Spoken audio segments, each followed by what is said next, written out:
Welcome to our channel. Today we how to configure meal deduction limits with Expensify. Quick tutorial step by step clearly. Open the Expensify app or website. Log in to your Expensify account. Navigate to the Settings section from the menu.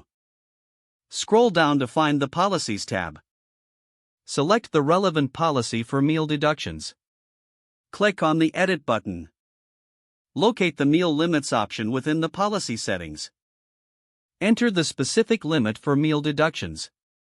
Consider whether to apply these limits to daily, weekly, or per trip. Ensure the set limits meet your organization's expenses policy. Review any additional settings related to meal deductions. Save your changes by clicking the Save button. Confirm that the meal deduction limits are properly reflected in the policy. Test the settings by creating a new expense report. Check if the meal deduction limits apply correctly based on your entries. Adjust limits if necessary by repeating the previous steps. Your meal deduction limits are now configured successfully. If the page does not load, refresh the browser or try again in a private or incognito window. Make sure you are using the correct email address, then retype it carefully to avoid small typos. If your password is not accepted, use the reset option and create a new strong password you can remember.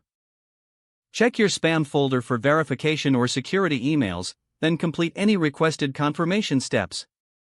Enable two-factor authentication if available to improve account security and reduce unauthorized access risk. After signing in, review your profile details so your contact information and settings are accurate and current.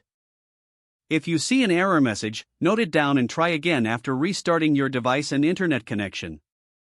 Log out when you finish, especially on shared devices, to keep your account and payment information secure.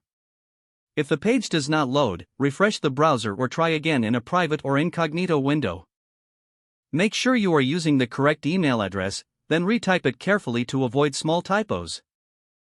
If your password is not accepted, use the reset option and create a new strong password you can remember. Don't forget to like this video and subscribe to our channel for more step-by-step tech guides.